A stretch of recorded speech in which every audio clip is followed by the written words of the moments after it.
why does it seem that the same laws and regulations aren't applied to explicit content? Because this is where it all begins. Obviously, there is a huge difference between an, a pirated video going up and someone being abused in that going up. That's obvious, but I feel like I have to say that because it's the internet.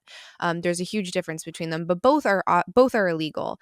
And because my guess is the reason that it has gotten so rampant is because no one has given a shit about the pirating because Mm, it's porn and people already like they don't want to get involved, right? It's like it's not worth defending for most people because again, it's seen as like lewd and taboo and it's just like it's too dirty, I don't want to look at it. But because we've allowed so much pirating to happen and we're not enforcing any kind of copyright laws or regulations, now it's so hard to tell the difference between what is just being pirated versus what is actual abuse content. And if mhm. we had the same laws, like if you were, and technically you do, but it's like who's going to actually spend the money to sue and pursue this, especially when it's a Hydra and they just keep getting uploaded Yeah. anonymously on these other sites that are still co co-owned. um, Mhm. you're actually making it more dangerous for innocent people. So even though people don't want to come to the defense of the poor, like porn stars, right? Because again, people don't feel like that's necessary. It's actually making it worse for Mhm. civilians and for victims because if it was mainstream media and you were to put Iron Man 3 out on Mhm. YouTube, Right. ripped off, you'd get sued to death for that. So Mhm. if we demand more and like the same level of respect and legal protection for explicit content, like it or not, you're actually creating such a much more safe ecosystem and preventing more victims because you're going to know that anything out there is uploaded legally Yeah. with consent by a production company or an individual, whatever it may be. And then, and like, if you have one strike against you, then you can pursue that legally, right? Yeah. Whether it's pirated or it's abuse content. Totally. I'm in 100% agree with you. And I've noticed that it's like people in the porn industry want Asian consent verification because they're so tired of their own pirated content. Like, what for one, because they don't want victims to be victimized Mm-hmm. on the sites that they share, right? They Mm-hmm. don't want to share. And we've seen so many say, look, I'm off Pornhub. I am canceling my account. I do not want to have anything to do with this because I don't want my video side by side with a video of abuse like that. But and they want age and consent.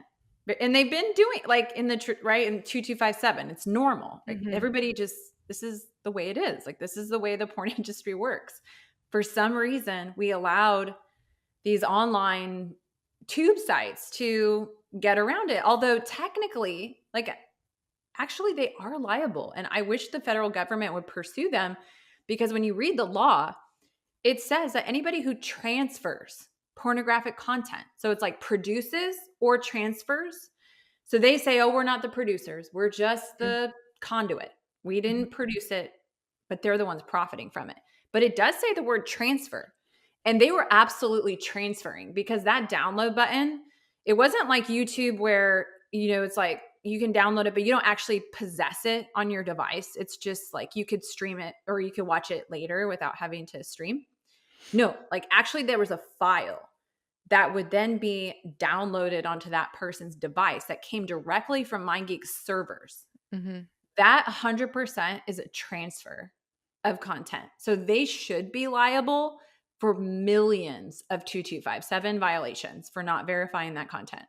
Mm. So I would just make that argument like but aside from that like they should be held to the same standard, but for some reason it just, hasn't happened, but it should. And I think that those in the industry would just be like, yes, I'm we've been doing this forever and it makes sense to do it because it's going to help us and it's going to help non-consensual content from being uploaded. I was blown away back to like the copyrighted content. So, one of the things that might shock people the most in my book, and I hope I don't want to give away too much of it, but the former owner of Pornhub, Fabian Tillman, in the midst of this, actually reached out to me saying he wanted to help. Very suspicious of his motives, and all of that is kind of revealed in the book, what those ended up being. But one of the things he said was, if you want, aside from MindGeek doing the right thing and actually taking down abuse content, what victims should do is copyright their rape videos. And it's something like I had never even thought of.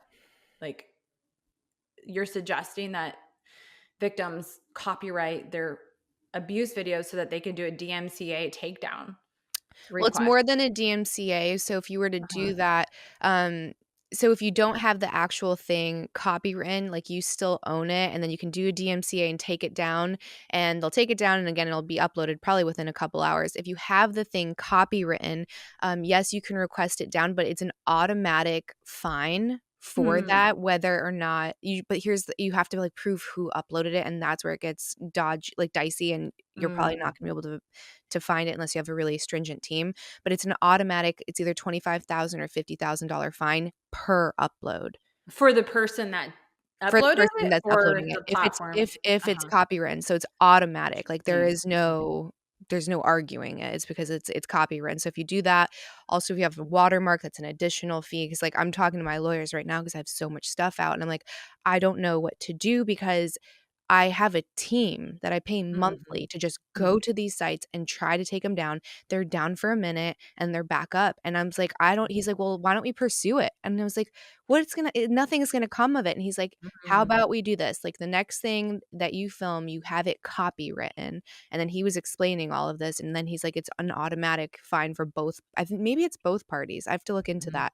But again, like, you shouldn't have to do that. To go through those You shouldn't hoops. I have mean, to do like, I don't even know the cost, the just, that. Mhm. the process of having to go through that.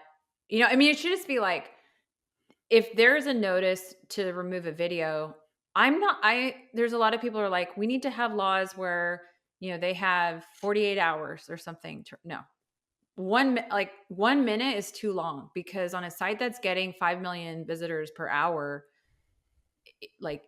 first of all, it has to be prevented from going up in the first place. But if it does somehow get through, I mean, they need to be like 5 minutes. Like, you have, like, as soon as that comes in, it just has to get immediately taken down and then maybe reviewed after. But Mhm. um, there shouldn't be this challenge, these hoops, these legal, barriers and expense, right? I mean, some people, like, they couldn't pay to have that takedown service. I know victims have complained, like, they want to hire the same, like, people that would do something like that. It's just like, it's such a huge expense. The girls do porn trafficking victims. I know, in their litigation, you can read how many of them had to hire services like that as well.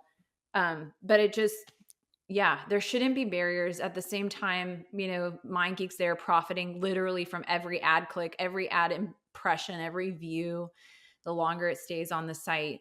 But I think we're in, like, total agreement on the need for agent consent verification.